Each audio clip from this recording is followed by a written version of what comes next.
إن الحمد لله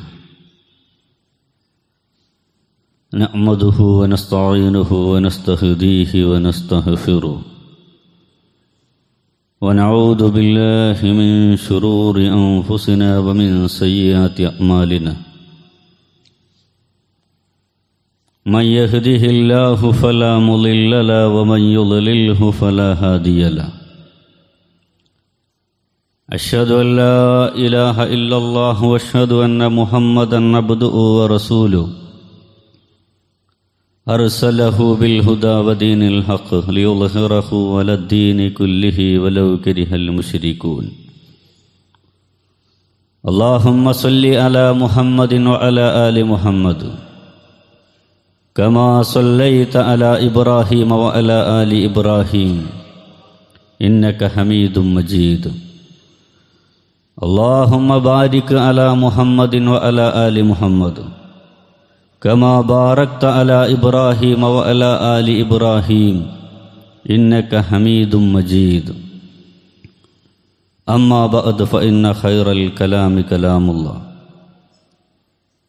وخير السنن سنن محمد صلى الله عليه وسلم وشر الأمور محدثاتها وكل محدثة بدعة وكل بدعة ضلالة وكل ضلالة في النار يا أيها الذين آمنوا اتقوا الله حق تقاته ولا تموتن إلا وأنتم مسلمون رب اشرح لي صدري ويسر لي أمري واحلل عقدة من لساني يفقهوا قولي إن نريد إلا الإصلاح ما استطعت وما توفيقي إلا بالله عليه توكلت وإليه أنيب أعوذ بالله من الشيطان الرجيم بسم الله الرحمن الرحيم قل إن ربي يبسط الرزق لمن يشاء من عبادي ويقدر له وما أنفقتم من شيء فهو يخلفه وهو خير الرازقين ആദരണീയരായ വിശ്വാസിനികളെ, റബ്ബ് സുബ്ഹാനഹു വ തആലയുടെ കൽപ്പനകൾ ജീവിതത്തിൽ പകർത്തി അവൻ ഇഷ്ടപ്പെടുന്ന അവൻ്റെ അടിയാറുകളിൽ ഉൾപ്പെടാൻ ശ്രമിക്കണമേ എന്ന് ആമുഖമായി ഉണർത്തുകയാണ്, സ്വന്തത്തിലൂന്നി നിന്നുകൊണ്ട് വസിയത്ത് ചെയ്യുകയാണ്. അല്ലാഹു സുബ്ഹാനഹു വ തആല നമ്മെ ഏവരെയും അനുഗ്രഹിക്കുമാറാവട്ടെ.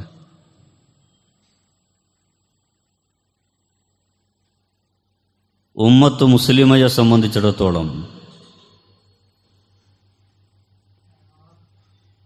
നമ്മുടെ വിശ്വാസ ആചാരങ്ങളുടെ ഭാഗമായി ശരീഅത്തുമായി ഏറെ ബന്ധപ്പെട്ട് നിൽക്കുന്ന ഒന്നാണ് വഖഫ് എന്ന് പറയുന്നത്.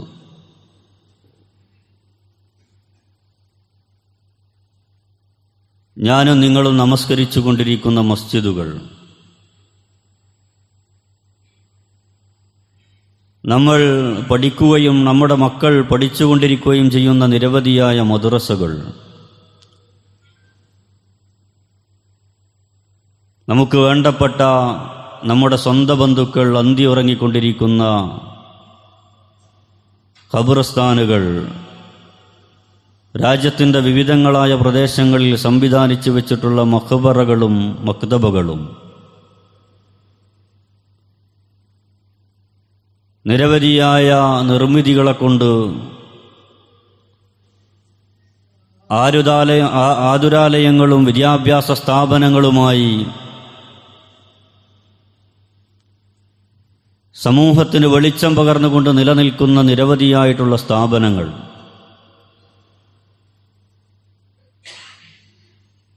ഈ ദീനിൻ്റെ മനോഹരമായ സംവിധാനങ്ങളെല്ലാം തന്നെ വലിയ അർത്ഥത്തിലുള്ള വെല്ലുവിളികൾ അഭിമുഖീകരിച്ചു കൊണ്ടിരിക്കുകയാണ്. മഹാന്മാരായിരുന്ന നമ്മുടെ മുൻഗാമികൾ നമ്മുടെ ദീനിൻ്റെ ഖാദിമീങ്ങളായിരുന്നവർ പ്രബോധന പ്രവർത്തനങ്ങളെ ലക്ഷ്യം വെച്ചുകൊണ്ടും നാളെ അവരുടെ ബർസഖിയായ ജീവിതത്തിലും നാളെ പരലോകത്ത് വിചാരണയുടെ സന്ദർഭത്തിലും വിജയം ലഭിക്കണമെന്ന് ആഗ്രഹിച്ചുകൊണ്ട് സംഭാവന നൽകിയിട്ടുള്ളതാണ് ഇത്തരത്തിലുള്ള വഖഫിന്റെ ഭൂമികളെന്ന് പറയുന്നത്. 1947 ശേഷം നമ്മുടെ രാജ്യത്ത് വ്യത്യസ്തങ്ങളായിട്ടുള്ള മതസമൂഹങ്ങൾക്ക് അവരുടെ വിശ്വാസങ്ങളെയും ആചാരങ്ങളെയും സംരക്ഷിച്ചു നിർത്തുന്നതിന് വേണ്ടി നിയമങ്ങളും പദ്ധതികളും ഭരണകൂടം തയ്യാറാക്കിയപ്പോൾ ഇന്ത്യ രാജ്യത്ത് വലിയ അർത്ഥത്തിലുള്ള മുസ്ലിങ്ങളുടെ വഖഫ് ഭൂമികൾ അന്യാധീനപ്പെട്ടുപോയി എന്നും അത്തരമൊരു ദുരന്തം രാജ്യത്ത് തുടർന്നും സംഭവിക്കാതിരിക്കുന്നതിന് വേണ്ടിയിട്ടാണ് കേന്ദ്രതലത്തിൽ പ്രത്യേകമായ നിയമങ്ങളും വഖഫ് ബോർഡുകളും അതിൻ്റെ സംസ്ഥാന തലത്തിലുള്ള ബോർഡുകളുമൊക്കെ രൂപീകരിക്കപ്പെട്ടത്. എന്നാൽ 1995 വഖഫ് ബില്ലുമായി ബന്ധപ്പെട്ടതിൻ്റെ ഭേദഗതി ഉയർത്തിക്കൊണ്ട് നിലവിൽ നമ്മുടെ രാജ്യം ഭരിച്ചുകൊണ്ടിരിക്കുന്ന സംഘപരിവാർ ശക്തികൾ മുന്നോട്ട് വരികയും വലിയ അർത്ഥത്തിലുള്ള പ്രതിഷേധങ്ങളും ചർച്ചകളും ഉണ്ടാവുകയും ചെയ്തു. അതിൻ്റെ പശ്ചാത്തലത്തിലാണ് JPC എന്ന് പറയുന്ന ഒരു കമ്മിറ്റി അതിൻ്റെ അമെൻമെൻറ്റുമായി ബന്ധപ്പെട്ട ബില്ലുമായി ബന്ധപ്പെട്ട പഠനങ്ങൾക്ക് വേണ്ടി വിടുകയും കഴിഞ്ഞ 2 ദിവസമായി അത് നമ്മുടെ രാജ്യത്തെ ലോകസഭയിലും രാജ്യസഭയിലുമായി ചർച്ചക്കെടുക്കുകയും ഒരു ഭരണകൂടം അവരുടെ എല്ലാ അർത്ഥത്തിലുമുള്ള കുൽസിതമായ ശ്രമങ്ങളിലൂടെ രാജ്യത്തിൻ്റെ പാർലമെന്റിൽ അത് വിജയിപ്പിച്ചെടുത്തതിന് ശേഷം ഇന്ന് രാഷ്ട്രപതിയുടെ മുമ്പിലേക്ക് ഒപ്പുവെക്കുന്നതിന് വേണ്ടി ഈ രാജ്യത്ത് അതൊരു നിയമമാക്കി മാറ്റുന്നതിന് വേണ്ടി അവർ മുന്നോട്ട് പോവുകയാണ്. രാജ്യത്തെ മുസ്ലിങ്ങൾ വഖഫുമായി ബന്ധപ്പെട്ട് വലിയ അർത്ഥത്തിലുള്ള അമിതാധികാരം നടത്തിക്കൊണ്ടിരിക്കുന്നു, അവകാശവാദങ്ങൾ ഉന്നയിച്ചുകൊണ്ടിരിക്കുന്നു. ഇവിടുത്തെ ഹൈന്ദവ സമൂഹം ഉൾപ്പെടെയുള്ള ഇതര സമൂഹങ്ങൾക്ക് അവരുടെ വീടുകളും അതുപോലെ തന്നെ അവരുടെ ആരാധനാലയങ്ങൾക്കും നേരെ അതിക്രമങ്ങൾ നടത്തിക്കൊണ്ടിരിക്കുന്നുവെന്നുള്ള കള്ളം പ്രചരിപ്പിച്ചുകൊണ്ട് ഭരണകൂടം വളരെ ആസൂത്രിതമായി മുന്നോട്ട് പോവുകയാണ്. അതുകൊണ്ട് തന്നെ ഈ വഖഫുമായി ബന്ധപ്പെട്ടതിൻ്റെ റിക്രൂട്ട്മെന്റ് രീതികളെ പരിഷ്കരിക്കണം. മാത്രമല്ല വഖഫുമായി ബന്ധപ്പെട്ടിട്ടുള്ള അതിൻ്റെ ഒരു വികേന്ദ്രീകരണ സ്വഭാവത്തിലേക്ക് കൊണ്ടുവന്നുകൊണ്ട് ഭരണകൂടത്തിൻ്റെ നിയന്ത്രണത്തിലേക്ക് മുസ്ലിങ്ങളുടെ വഖഫിനെ കൊണ്ടുവരണമെന്നാണ് അവർ സംസാരിച്ചു കൊണ്ടിരിക്കുന്നത്. യഥാർത്ഥത്തിൽ രാജ്യം ഭരിച്ചുകൊണ്ടിരിക്കുന്ന സംഘപരിവാര ശക്തികൾക്ക് അങ്ങനെ തോന്നുന്നതിൽ അത്ഭുതമില്ല. നമ്മളെല്ലാം സ്കൂളുകളിൽ പഠിച്ച ഹാരപ്പ, മോഹൻജദാരോ പോലുള്ള ഒരുപാട് സംസ്കാരങ്ങളുണ്ട്. ഈ രാജ്യത്തെ സാധാരണക്കാരായിരുന്ന മനുഷ്യരുടെ അടിസ്ഥാന ജനവിഭാഗങ്ങളുടെ സംസ്കാരങ്ങളെ തകർത്തുകൊണ്ട് ഇറാനിൽ നിന്നും ഇറാഖിൽ നിന്നൊക്കെയായിക്കൊണ്ട് കടന്നു വന്നിട്ടുള്ള ആര്യന്മാരുടെ സവർണരുടെ പിന്തലമുറയാണ് ഈ രാജ്യത്ത് ഭരണം നടത്തിക്കൊണ്ടിരിക്കുന്ന ഇന്നത്തെ സവർണാധിപത്യ ശക്തികളെന്ന് പറയുന്നത്. അവരുടെ അമിതാധികാരത്തിന് വേണ്ടിയിട്ടും അവരുടെ ആധിപത്യമുള്ള ഒരു രാജ്യത്തെ സംസ്ഥാപിച്ചെടുക്കുന്നതിന് വേണ്ടിയിട്ടാണ് RSS പോലുള്ള ശക്തികളോട് പ്രവർത്തിച്ചു കൊണ്ടിരിക്കുന്നത്. അവരുടെ വിചാരധാര അടക്കമുള്ള ആശയങ്ങൾ അടിസ്ഥാനപ്പെടുത്തിക്കൊണ്ടാണ് രാജ്യത്ത് ഇന്ന് ഭരണം നടന്നുകൊണ്ടിരിക്കുന്നത്.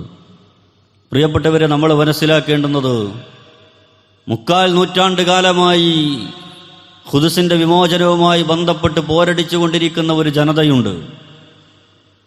ഖുദ്സിന്റെ പരിസരത്ത് ജീവിച്ചു കൊണ്ടിരിക്കുന്ന ഇസ്ലാമിക സമാജത്തെ, അവിടുത്തെ അറബികളെ, വിശ്വാസി സമൂഹത്തെ ആട്ടിപ്പുറത്താക്കുന്നതിന് വേണ്ടി സമാനമായ അർത്ഥത്തിലുള്ള അവകാശവാദങ്ങളാണ് ഇവർ ഉന്നയിച്ചത്. അന്ന് സയനിസ്റ്റ് ലോബികൾ ജൂത ഭരണകൂടത്തിന്റെ, ജൂത പോലീസിന്റെ അകമ്പടിയോടുകൂടി കടന്നുവന്ന് പാവങ്ങളായ മുസ്ലിം മക്കൾ നിർമ്മിച്ചു വെക്കുകയും അവരവരുടെ അധ്വാനവും അവരുടെ സമ്പത്തും ചെലവഴിച്ചുകൊണ്ട് രൂപപ്പെടുത്തിയിട്ടുള്ള അവരുടെ വിദ്യാഭ്യാസ സ്ഥാപനങ്ങളും അതുപോലെ തന്നെ അവരുടെ താമസ ഇടങ്ങളിൽ നിന്ന് മുസ്ലിങ്ങൾ ആട്ടിപ്പുറത്താക്കിക്കൊണ്ട് അധിനിവേശം നടത്തിക്കൊണ്ടിരിക്കുകയാണ്. 7.5 പതിറ്റാണ്ട് കാലമായി നടന്നുകൊണ്ടിരിക്കുന്ന അധിനിവേശം ഇന്നും നമ്മുടെ കൺമുന്നിൽ നടന്നുകൊണ്ടിരിക്കുന്നത് നമ്മളിങ്ങനെ ദർശിച്ചു കൊണ്ടിരിക്കുകയാണ്. ഇതാണ് വംശഹത്യ എന്ന് പറയുന്നത്. ഇങ്ങനെയാണ് ഭരണകൂടങ്ങളും അതുപോലെ തന്നെ ഫാസിസ്റ്റ് ശക്തികളും അവരുടെ ആധിപത്യം ഉറപ്പിക്കുന്നതിന് വേണ്ടി പണിയെടുത്തുകൊണ്ടിരിക്കുന്നത്. യഥാർത്ഥത്തിൽ നമ്മൾ മനസ്സിലാക്കേണ്ടുന്നത്, ഇന്ത്യ രാജ്യത്ത് എല്ലാ അർത്ഥത്തിലുമുള്ള പഠനങ്ങൾക്ക് ശേഷം പറയുന്നത് 9 ലക്ഷം ഹെക്ടർ ഭൂമി മുസ്ലിങ്ങൾക്ക് അവരുടെ വഖഫുമായി ബന്ധപ്പെട്ട് ഉണ്ട് എന്നുള്ളതാണ്.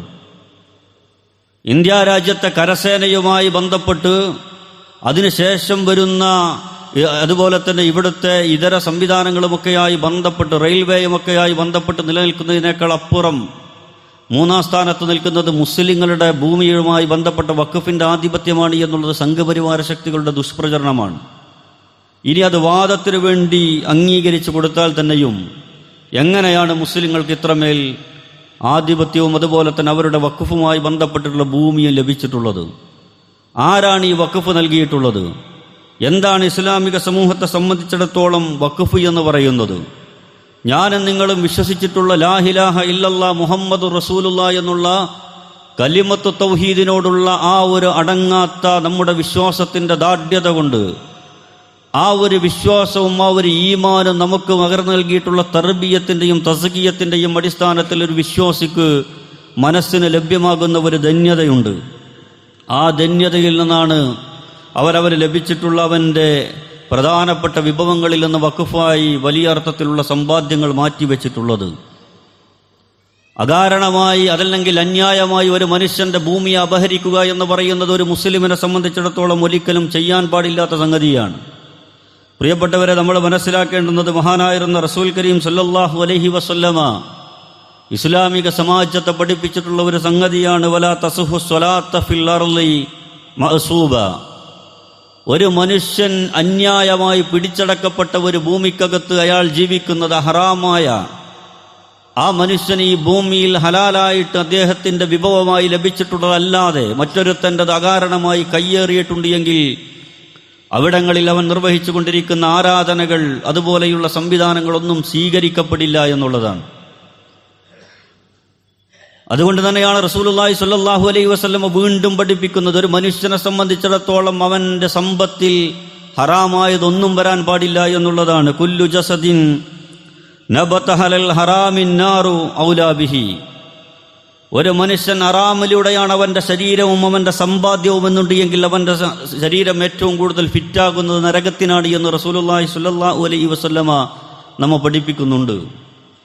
ഏതെങ്കിലും ഒരു മനുഷ്യന്റെ ഭൂമി അവന്റെ ദൗർബലത കൊണ്ട്, അവനാരും സംസാരിക്കാനില്ലാത്തത് കൊണ്ട്, ചെറുത്തു നിൽക്കാൻ ശേഷിയില്ലാത്ത സാധുവായ ഒരു മനുഷ്യന്റെ അതിരിൽ നിന്ന് കല്ലപ്പുറത്തേക്ക് മാറ്റിയിട്ട് നമ്മുടെ കരുത്തിന്റെയും അധികാരത്തിന്റെയും ബലത്തിൽ നമ്മൾ പിടിച്ചെടുത്തിട്ടുണ്ട് എങ്കിൽ റസൂലുള്ളാഹി സ്വല്ലല്ലാഹു അലൈഹി വസല്ലം അത്തരത്തിലുള്ള അക്രമികളെ കുറിച്ച് പറയുന്നത്, ലാ യഅഖുദു അഹദിൻ ശിബിരിൻ മിനൽ അർളി ബിൽ ഖൈരി ഇലാ തവഖഹുല്ലാഹു സബഅ അർളീന യൗമിൽ ഖിയാമ. ആ മനുഷ്യൻ ആ ഭൂമിയിൽ നമ്മൾ അകാരണമായി അന്യായമായി പിടിച്ചെടുത്തിട്ടുള്ള നമുക്ക് അർഹതപ്പെട്ടതല്ലാത്ത ഭൂമിയുണ്ടല്ലോ, ആ ഭൂമിയുമായി നാളെ മഹ്ശറാ ലോകത്ത് ആ മനുഷ്യൻ വരുമെന്നുള്ളതാണ്. ഭൂമിയിൽ എവിടെയാണോ അതിന്റെ പരപ്പ് നിലനിൽക്കുന്നത് അവിടെ നിന്ന് തൊട്ട് അതിന്റെ പാതാളം വരെയുള്ള വലിയ അർത്ഥത്തിൽ 70,000-ഓളം വരുന്ന 70ഓളം വരുന്ന അടികളൊക്കെ എന്ന് വിശദീകരിക്കപ്പെട്ട അർത്ഥത്തിൽ അതിന്റെ പാതാളം വരെ അതിന്റെ ആ ഒരു ഭൂമിയെ ഏറ്റുകൊണ്ട് മഹ്ശറയിൽ അത് മനുഷ്യൻ നിൽക്കേണ്ടി വരുമെന്നാണ് റസൂലുള്ളാഹി സ്വല്ലല്ലാഹു അലൈഹി വസല്ലം നമ്മെ പഠിപ്പിക്കുന്നത്. അതുകൊണ്ട് തന്നെ വിശ്വാസികൾ അനർഹമായി ഒന്നും സമ്പാദിക്കാറില്ല. ലാ ഇലാഹ ഇല്ലല്ലാഹ് മുഹമ്മദുർ റസൂലുള്ളാഹി എന്നുള്ളത് ആശയമായി സ്വീകരിക്കുന്ന, ആദർശമായി സ്വീകരിക്കുന്ന ഒരു മനുഷ്യനെ സംബന്ധിച്ചിടത്തോളം അവൻ ആഖിറത്തിലേക്ക് അല്ലാഹു സുബ്ഹാനഹു വ തആലയുടെ അടുത്ത് വിജയിക്കണമെന്ന് ആഗ്രഹിച്ചുകൊണ്ട് നൽകുന്ന സമ്പാദ്യമാണ് വഖഫ് എന്ന് പറയുന്നത്. നമ്മൾ നമസ്കരിക്കാറുണ്ട്, നോമ്പ് നോൽക്കാറുണ്ട്, സക്കാത്ത് നൽകാറുണ്ട്, ഇസ്ലാമിന്റെ എല്ലാ ആരാധനകളും നൽകിയതിനു ശേഷം ആ മനുഷ്യൻ അനുഭവിച്ചു കൊണ്ടിരിക്കുന്ന അവന്റെ ഭയമെന്ന് പറയുന്നത് എങ്ങനെ അള്ളാഹുവിനെ കൂടുതൽ തൃപ്തിപ്പെടുത്താം. തന്റെ മരണാനന്തരം നിനക്ക് ബർസഖിൽ ജീവിക്കുന്നതിന് വേണ്ടി, നാളെ മഹ്ശറാ ലോകത്ത് വിജയിക്കുന്നതിന് വേണ്ടി അദമ്യമായി ആഗ്രഹിച്ചു കൊണ്ടിരിക്കുന്ന വിശ്വാസികൾ അള്ളാഹുവിന്റെ മാർഗത്തിൽ നൽകുന്ന സമ്പാദ്യമാണ് വഖഫ് എന്ന് പറയുന്നത്. അതുകൊണ്ട് തന്നെ ലോകത്തെ എല്ലാ ഭരണകൂടങ്ങളും ഭരണഘടനകളും അവരുടെ ആ അവകാശത്തെ വകവെച്ചു കൊടുക്കുകയും ചെയ്യുന്നുണ്ട്. പലപ്പോഴും ഇത്തരത്തിലുള്ള ഭൂമികൾക്ക് രേഖകൾ ഉണ്ടാകാൻ സാധ്യതയില്ല. ഒരു പിതാമഹൻ ആ മനുഷ്യനെ സംബന്ധിച്ചിടത്തോളം അദ്ദേഹത്തിൻ്റെ മക്കൾക്ക്, അദ്ദേഹത്തിൻ്റെ പേരക്കുട്ടികൾക്ക് ഇങ്ങനെ നിങ്ങളിത് വഖഫായി നൽകണമെന്ന് പറഞ്ഞുകൊണ്ട് ഏൽപ്പിക്കപ്പെടുമ്പോൾ തങ്ങൾക്ക് കിട്ടിയ സ്വത്ത് സംരക്ഷിക്കുന്നത് പോലെ ഒരു വേള വഖഫായി ലഭിച്ച സ്വത്തിനെ സംരക്ഷിക്കാൻ വേണ്ടത്ര ഗൗരവമില്ലാത്ത മക്കൾ ശ്രമിച്ചു കൊള്ളണമെന്നില്ല. എന്നിരുന്നാലും ഇസ്ലാമിക സമാജം അവരുടെ ആരാധനാലയങ്ങളായി ആ ഇസ്ലാമിക സമൂഹത്തിൻ്റെ ഭൂമിയായി അത് ഉപയോഗപ്പെടുത്തുന്നു എന്നുള്ള അർത്ഥത്തിൽ യൂസർ വഖഫുകളായി കൊണ്ടത് നിലനിൽക്കുകയാണ്. അള്ളാഹുവിൻ്റെ പ്രവാചകൻ സല്ലല്ലാഹു അലൈഹി വസല്ലമയെ സംബന്ധിച്ചിടത്തോളം പ്രവാചകൻ സല്ലല്ലാഹു അലൈഹി വസല്ലമയുടെ കാലശേഷം മഹാനായിരുന്ന സയ്യിദുനാ ഉമർ ഇബ്നു ഖത്താബ് റളിയല്ലാഹു അൻഹു രാജ്യം ഭരിക്കുമ്പോഴാണ് വഖഫുമായി ബന്ധപ്പെട്ട് അതിൻ്റെ വ്യവസ്ഥാപിതമായ രൂപങ്ങൾ വരുന്നത്. പക്ഷേ വിശുദ്ധ ഖുർആനിൻ്റെയും പ്രവാചകൻ തിരുനബി സല്ലല്ലാഹു അലൈഹി വസല്ലമയുടെ സുന്നത്തിൻ്റെയും അടിസ്ഥാനത്തിൽ നിരവധിയായ ആളുകൾ വിവിധങ്ങളായിട്ടുള്ള വഖഫുകൾ പ്രവാചകന്റെ കാലഘട്ടം മുതൽ തന്നെ കൊടുത്തു തുടങ്ങിയിട്ടുണ്ട്. വിശുദ്ധ ഖുർആനിൽ അല്ലാഹു സുബ്ഹാനഹു വ തആല പറയുന്നത്, ധാരാളമായി സമ്പത്തുള്ള മനുഷ്യർ ഇങ്ങനെ വിഭവങ്ങൾ വിതരണം ചെയ്തുകൊണ്ടിരിക്കുന്നപ്പോൾ ദരിദ്രരായിട്ടുള്ള പാവപ്പെട്ട മനുഷ്യർ, അവർക്ക് സമ്പാദ്യമില്ലാത്തതിനെക്കുറിച്ച് അല്ലാഹു സുബ്ഹാനഹു വ തആലയുടെ മാർഗത്തിൽ വിഭവങ്ങൾ ചെലവഴിക്കാനില്ലാത്ത അവരുടെ സങ്കടത്തെക്കുറിച്ച് സംസാരിച്ചു കൊണ്ടിരുന്നപ്പോൾ അല്ലാഹു സുബ്ഹാനഹു വ തആല വിശുദ്ധ ഖുർആനിലൂടെ പ്രവാചകൻ സല്ലല്ലാഹു അലൈഹി വസല്ലമയോട് പറയുകയാണ്, പ്രവാചകരെ പറയുക പ്രവാചകരെ, ഇന്ന റബ്ബി, തീർച്ചയായും നിങ്ങളുടെ രക്ഷിതാവ് എന്ന് പറയുന്നത്, യബ്സുതു റിസ്ഖ ലിമൻ യശാഉ മിൻ ഇബാദിഹി, ചില മനുഷ്യരെ സംബന്ധിച്ചിടത്തോളം അല്ലാഹു സുബ്ഹാനഹു വ തആല വിഭവങ്ങൾ ധാരാളമായി നൽകിക്കൊണ്ടിരിക്കുമെന്നുള്ളതാണ്. വയഖ്ദിറു ലഹു, ചില മനുഷ്യരെ സംബന്ധിച്ചിടത്തോളം അവർക്ക് അവരുടെ വിഭവങ്ങളും അവരുടെ സമ്പത്തും ചുരുക്കമായിരിക്കും. അങ്ങനെ അവരുടെ വിഭവങ്ങൾ ചുരുക്കമായി എന്നുള്ളത് കൊണ്ട്, മറ്റുള്ളവർക്ക് ധാരാളിത്തമായി സമ്പത്തുണ്ട് എന്നുള്ളത് കൊണ്ട് നിങ്ങൾ ദാനധർമ്മം ചെയ്യുന്ന കാര്യത്തിൽ നിങ്ങൾ വിഷമിക്കേണ്ടതില്ല. എന്നിട്ട് വിശുദ്ധ ഖുർആൻ നമ്മോട് പറയുകയാണ്, വമാ അൻഫഖ്തും മിൻ ശൈഇൻ ഫഹുവ യുഖ്ലിഫു, നിങ്ങൾ നൽകിക്കൊണ്ടിരിക്കുന്ന വിഭവങ്ങൾക്ക് സമാനമായ അർത്ഥത്തിൽ നിങ്ങൾ എന്താണ് ചിലവഴിക്കുന്നത്, ആ ചിലവഴിക്കുന്നതിന് അല്ലാഹു സുബ്ഹാനഹു വ തആല സ്വീകരിക്കുകയും നിങ്ങൾക്ക് അതിന് അല്ലാഹു വലിയ അർത്ഥത്തിലുള്ള സമ്പാദ്യങ്ങൾ തിരിച്ചു നൽകുകയും ചെയ്യുമെന്ന് വിശുദ്ധ ഖുർആനിലൂടെ പ്രവാചകൻ സല്ലല്ലാഹു അലൈഹി വസല്ലം ഉപദേശിച്ചപ്പോൾ, വിശുദ്ധ ഖുർആനിൻ്റെ ഈ വചനാമൃതങ്ങളിൽ അംഗീകരിച്ചുകൊണ്ട് അതിൽ വിശ്വാസം കൊണ്ട് പ്രചോദിതരായ ആളുകൾ അള്ളാഹുവിൻ്റെ പ്രവാചകന്റെ കാലഘട്ടത്തിൽ തന്നെ വിവിധങ്ങളായ അർത്ഥത്തിലുള്ള വഖഫുകൾ സംഭാവനകളായി നൽകിയിട്ടുണ്ട്. പ്രിയപ്പെട്ടവരെ, ഞാൻ പറഞ്ഞു വന്നത്, റസൂലുള്ളാഹി സ്വല്ലല്ലാഹു അലൈഹി വസല്ലമയുടെ അടുത്ത് ഒരു മനുഷ്യൻ വന്നുകൊണ്ട് ചോദിക്കുകയാണ്. അബൂ ഹുറൈറയിൽ നിന്ന് റിപ്പോർട്ട് ചെയ്യുന്ന ഹദീസിൽ നമുക്ക് കാണാൻ സാധിക്കും, ജാഹ റജുലുൻ ഇല നബിയ്യി സ്വല്ലല്ലാഹു അലൈഹി വസല്ലം, ഒരു മനുഷ്യൻ പ്രവാചകന്റെ അടുത്ത് വന്നുകൊണ്ട് പ്രവാചകനോട് ചോദിച്ചു, യാ റസൂലല്ലാഹ്, അയ്യ സ്വദഖതി അഅ്ലമു അജ്റൻ, പ്രവാചകരെ, ഞാൻ നൽകുന്ന ഈ സ്വദഖകളിൽ ഏതാണ് ഏറ്റവും മനോഹരമായിട്ടുള്ള സ്വദഖ എന്ന് പറയുന്നത്? പ്രവാചകൻ സല്ലല്ലാഹു അലൈഹി വസല്ലം പറഞ്ഞു കൊടുക്കുന്നുണ്ട്. ഖാല, അവിടുന്ന് പറഞ്ഞു, തസദ്ദഖ, നീ സ്വദഖ നൽകുക എന്നുള്ളതാണ്. അത് ഏത് സന്ദർഭത്തിലാണ് നൽകേണ്ടുന്നത്? എല്ലാ ജീവിതത്തിൻ്റെ എല്ലാ മനോഹരമായിട്ടുള്ള കാലഘട്ടങ്ങളും അസ്തമിക്കാനാകുന്ന സന്ദർഭത്തിൽ തനിക്ക് ലഭിക്കുന്ന സമ്പാദ്യങ്ങളിൽ നിന്ന് നൽകുന്നതിനല്ല പ്രവാചകൻ സല്ലല്ലാഹു അലൈഹി വസല്ലം ഏറ്റവും പുണ്യമായ സ്വദഖ എന്ന് പഠിപ്പിക്കുന്നത്. അത്തരത്തിൽ നൽകുന്ന സ്വദഖകൾക്ക് പുണ്യമില്ല എന്നുള്ളതല്ല നമ്മൾ പറയുന്നത്. നേരെ മറിച്ച് റസൂലുള്ളാഹി സ്വല്ലല്ലാഹു അലൈഹി വസല്ലം ആ മനുഷ്യന് ഉപദേശിച്ചു കൊടുക്കുന്നത്, തസദ്ദഖ, നീ സ്വദഖ നൽകുക എന്നുള്ളതാണ്. എങ്ങനെയാണ് നൽകേണ്ടുന്നത്? വഅൻത സ്വഹീഹുൻ, നിനക്ക് നല്ല സിഹത്തുള്ള, നല്ല ആരോഗ്യമുള്ള കാലത്ത് നിന്റെ കയ്യിൽ 1,00,000 രൂപ വന്നു ചേർന്നാൽ അത് 2,00,000 അതിനപ്പുറത്തേക്ക് ഇരട്ടിപ്പിക്കാൻ കഴിയുന്ന സാമർഥ്യവും ആരോഗ്യവും അതുപോലെ തന്നെ വൈദഗ്ധ്യവുമൊക്കെയുള്ള നല്ല കാലത്ത് നീ സമ്പാദ്യം നൽകണം. മാത്രമല്ല വശഹീഹുൻ, നീ ആവശ്യക്കാരനാണ്. ആവശ്യക്കാരനായിരിക്കുന്ന നിലനിൽക്കുന്ന സാഹചര്യത്തിലും അങ്ങനെ നീ അള്ളാഹുവിൻ്റെ മാർഗത്തിൽ സമ്പാദ്യം ചിലവഴിക്കുന്നതാണ്, അങ്ങനെ സ്വദഖ ചെയ്യുന്നതാണ് നല്ലത് എന്ന് പ്രവാചകൻ സല്ലല്ലാഹു അലൈഹി വസല്ലം അതിൻ്റെ പുണ്യത്തെയും അതിൻ്റെ ഗൗരവത്തെയും പഠിപ്പിച്ചു കൊടുക്കുകയാണ്. വിശുദ്ധ ഖുർആനിൽ പലപ്പോഴും നമ്മൾ ഓതാറുള്ള വചനമാണ് ലൻ തനാലുൽ ബിർറ ഹത്താ തുൻഫിഖു ഹത്താ തുഹിബ്ബൂൻ എന്നുള്ളത്. ലൻ തനാലു, നിങ്ങൾ ആരും തന്നെ നന്മ കരഗതമാക്കുന്ന ആളുകളായി നിങ്ങൾ മാറുന്നില്ല. അള്ളാഹുവിൻ്റെ പ്രവാചകൻ സല്ലല്ലാഹു അലൈഹി വസല്ലം സ്വഹാബാ കിറാമത്ത് ഇങ്ങനെ ഓതിക്കൊടുക്കുകയാണ്. ഹത്താ തുൻഫിഖു, നിങ്ങൾ ചിലവഴിക്കുന്നത് വരെ. എന്തിൽ നിന്ന്? മിമ്മാ തുഹിബ്ബൂൻ, നിങ്ങൾക്ക് ഏറ്റവും ഇഷ്ടപ്പെട്ടതിൽ നിന്ന് നിങ്ങൾ ചെലവഴിക്കണമെന്ന് അള്ളാഹുവിൻ്റെ പ്രവാചകൻ സല്ലല്ലാഹു അലൈഹി വസല്ലമ പറഞ്ഞപ്പോൾ പ്രവാചകൻ സല്ലല്ലാഹു അലൈഹി വസല്ലമയുടെ സന്നിധിയിൽ നിന്ന് വിശുദ്ധ ഖുർആനിന്റെ ഈ വചനം കേട്ടിട്ടുള്ള സ്വഹാബത്ത് ഈ സന്ദേശവുമായി മദീനയുടെ മലരാരുണ്യത്തിലേക്ക് അങ്ങ് വ്യാപിച്ചിരിക്കുന്ന സാഹചര്യത്തിൽ മഹാനായിരുന്ന അബൂ തുൽഹ എന്ന് പറയുന്ന സ്വഹാബി ഈ വചനം കേൾക്കുകയാണ്. അദ്ദേഹത്തിന്റെ എല്ലാ ഏർപ്പാടുകളും അവസാനിപ്പിച്ച് റസൂലുള്ളാഹി സ്വല്ലല്ലാഹു അലൈഹി വസല്ലമയുടെ സന്നിധിയിലേക്ക് ഓടി വന്നുകൊണ്ട് മഹാനായിരുന്ന അബൂ തുൽഹ നടത്തുന്ന ഒരു പ്രഖ്യാപനമുണ്ട്: പ്രവാചകരെ, ഈ മദീനയിലെ മസ്ജിദ് നബവിയുടെ തൊട്ടപ്പുറത്ത് നിൽക്കുന്ന മനോഹരമായിട്ടുള്ള ബൈറുഹാഹ് എന്ന് പറയുന്ന തോട്ടമുണ്ടല്ലോ, എൻ്റെ സമ്പാദ്യങ്ങളിൽ നിന്ന് ഏറ്റവും കൂടുതൽ സമ്പാദ്യം ചെലവഴിച്ച് ഞാൻ നേടിയെടുത്തിട്ടുള്ള ഈ ഭൂമിയിൽ എനിക്ക് ഏറ്റവും ഇഷ്ടപ്പെട്ടിട്ടുള്ള ധനമെന്ന് പറയുന്നത് ഈ ബൈറുഹാഹ് തോട്ടമാണ്.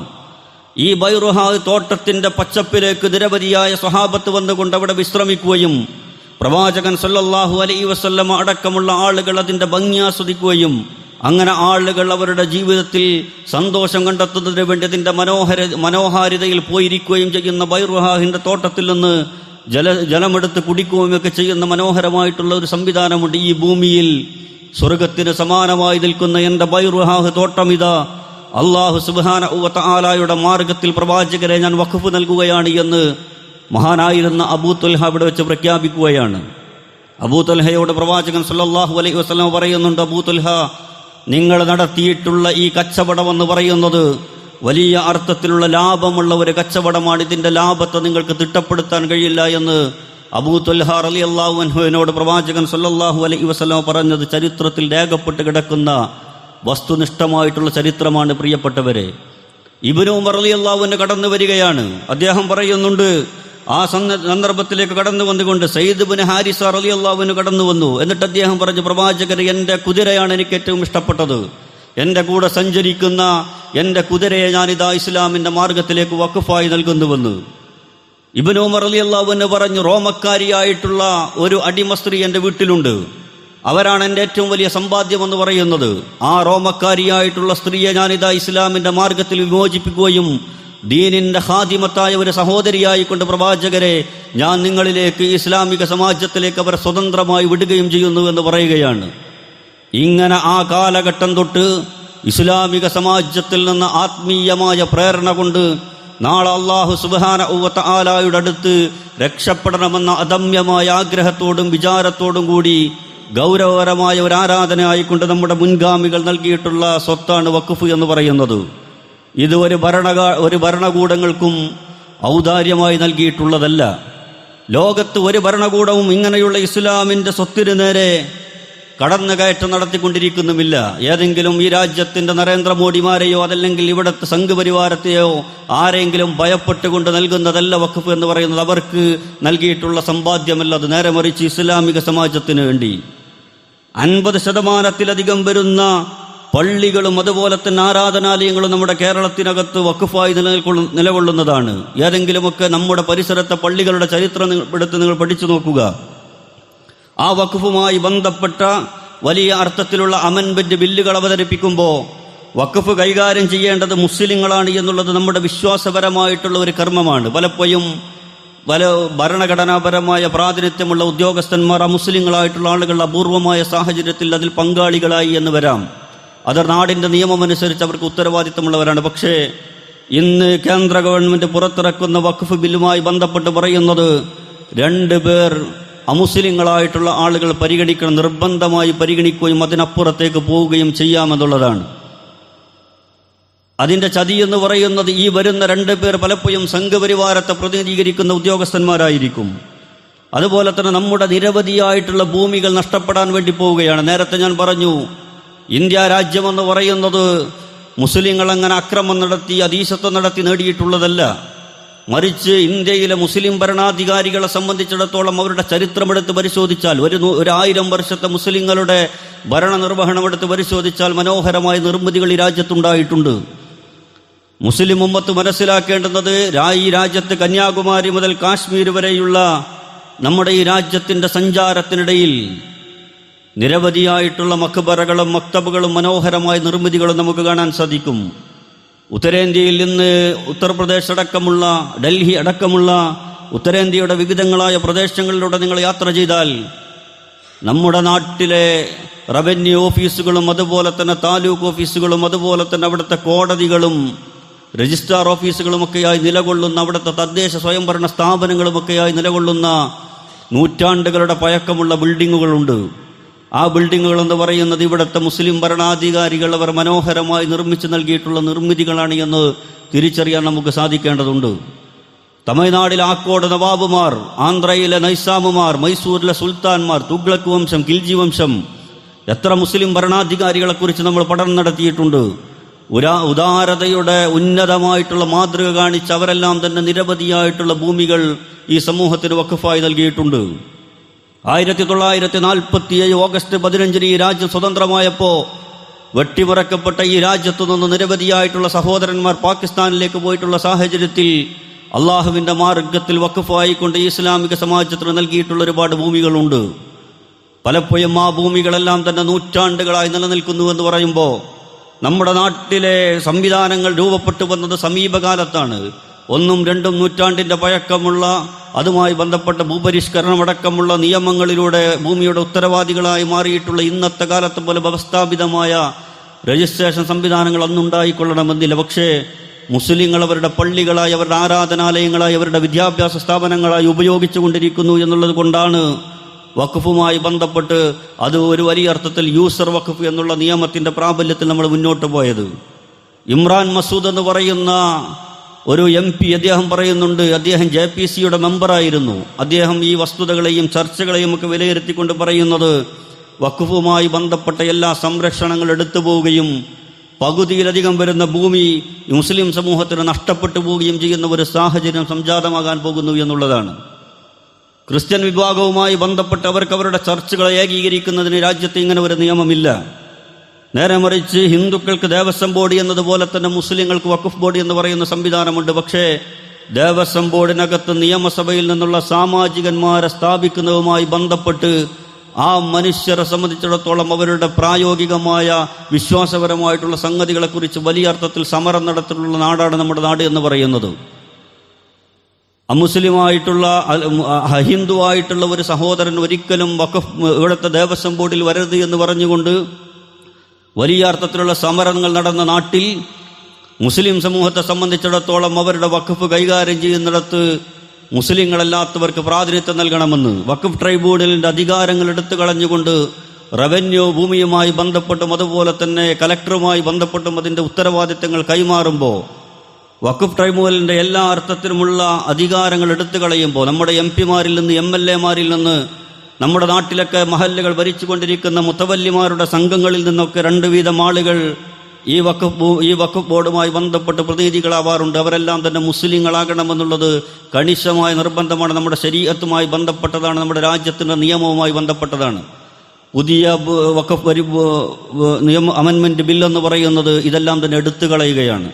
പ്രിയപ്പെട്ടവരെ, ഞാൻ പറഞ്ഞു വന്നത് ഇതൊരു ഗൗരവപ്പെട്ട വിഷയമാണ്.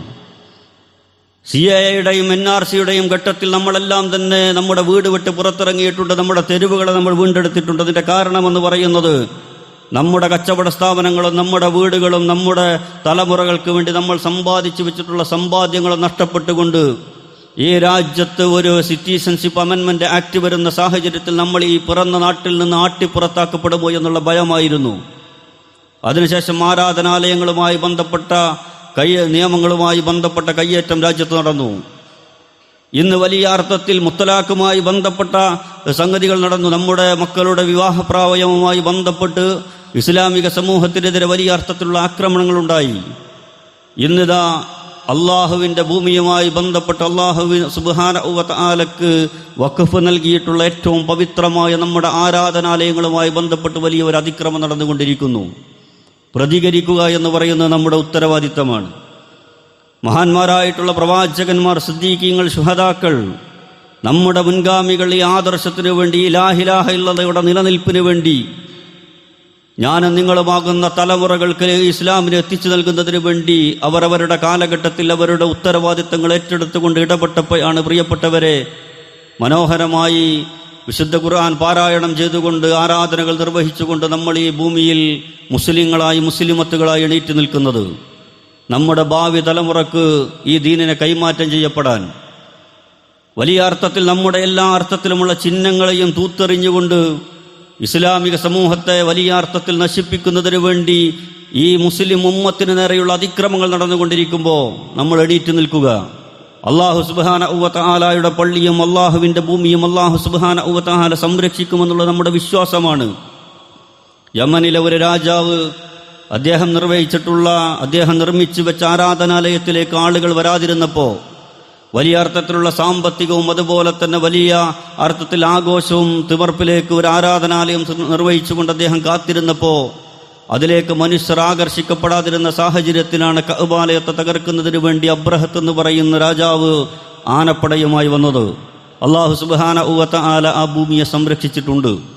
അബൂ ത്വാലിബ് എന്ന് പറയുന്ന മനുഷ്യൻ പറയുന്നുണ്ട്, അത് അല്ലാഹുവിൻ്റെ ഭൂമിയാണ്, അല്ലാഹു സുബ്ഹാനഹു വ തആല അതിനെ സംരക്ഷിക്കുമെന്നുള്ള ആത്മവിശ്വാസം ജാഹിലിയ കാലഘട്ടത്തിലെ ആ മനുഷ്യർക്കുണ്ടായിരുന്നു. പക്ഷേ അവരുടേതായിട്ടുള്ള പ്രതികരണങ്ങളുമായി അവരുണ്ടായിരുന്നു. അതുകൊണ്ട് തന്നെ പ്രിയപ്പെട്ടവരെ, നമുക്ക് പറയുവാനുള്ളത്, അല്ലാഹു സുബ്ഹാനഹു വ തആല സംരക്ഷിക്കുമെന്നുള്ള ഒരു സംരക്ഷണ വിശ്വാസത്തോടു കൂടി ഈമാനിന്റെ കരുത്തിൽ നമ്മൾ നിലനിൽക്കുമ്പോഴും അള്ളാഹുവിൻ്റെ ദീനിന് നേരെ അതിക്രമം നടന്നുകൊണ്ടിരിക്കുമ്പോൾ ഒരു വിശ്വാസി സമൂഹം എന്നുള്ള അർത്ഥത്തിൽ ലാ ഇലാഹ ഇല്ലല്ലാഹ് മുഹമ്മദ് റസൂലുള്ള പ്രഖ്യാപിച്ച മുഅ്മിനുകൾ മുഅ്മിനാത്തുകൾ എന്നുള്ള അർത്ഥത്തിൽ നമ്മൾ നമ്മുടെ ബാധ്യത നിർവഹിക്കുന്നുണ്ടോ എന്ന് അല്ലാഹു സുബ്ഹാനഹു വ തആല നോക്കിക്കൊണ്ടിരിക്കുന്നുണ്ട്. ദീനിയായ ഒരു തലമുറയുടെ നിലനിൽപ്പിനു വേണ്ടി, ഈ ആദർശത്തിൻ്റെ സംരക്ഷണത്തിനു വേണ്ടി ദീനിന് നേരെ നടത്തിക്കൊണ്ടിരിക്കുന്ന ഇവിടുത്തെ ഫാസിസ്റ്റുകളുടെ അമിതാധികാരങ്ങൾക്കെതിരെ എല്ലാ അർത്ഥത്തിലുമുള്ള ഇവിടെ നടന്നുകൊണ്ടിരിക്കുന്ന പ്രതിഷേധ സംഗമങ്ങളിലും പരിപാടികളിലും പ്രിയപ്പെട്ട മുഅ്മിനീങ്ങളായ സഹോദരങ്ങൾ പങ്കാളികളാകണമെന്നും നമ്മുടെ നാട്ടിൽ തുടർന്നും വരാൻ പോകുന്ന വംശഹത്യാ പദ്ധതികൾക്കെതിരെ വലിയ അർത്ഥത്തിലുള്ള അമിതാധികാരങ്ങൾക്കെതിരെ ചെറുത്തുനിൽപ്പ് നടത്താൻ നമ്മൾ ബാധ്യസ്ഥരാണ് എന്നൊരിക്കൽ കൂടി ഉണർത്തുകയാണ്. അല്ലാഹു സുബ്ഹാനഹു വ തആല അള്ളാഹുവിൻ്റെ ദീനിൻ്റെ നേരെ ശത്രുക്കൾ നടത്തിക്കൊണ്ടിരിക്കുന്ന എല്ലാ പരിശ്രമങ്ങളെയും പരാജയപ്പെടുത്തുകയും നമ്മുടെ എല്ലാ ശ്രമങ്ങളെയും അല്ലാഹു സുബ്ഹാനഹു വ തആല വിജയിപ്പിക്കുകയും ചെയ്യുമാറാവട്ടെ. ഇന്നല്ലാഹു മലായികത്തുഹു യുസല്ലൂന അലൻ നബിയ്യി യാ അയ്യുഹല്ലദീന ആമനൂ സല്ലു അലൈഹി വസല്ലിമു തസ്ലീമ.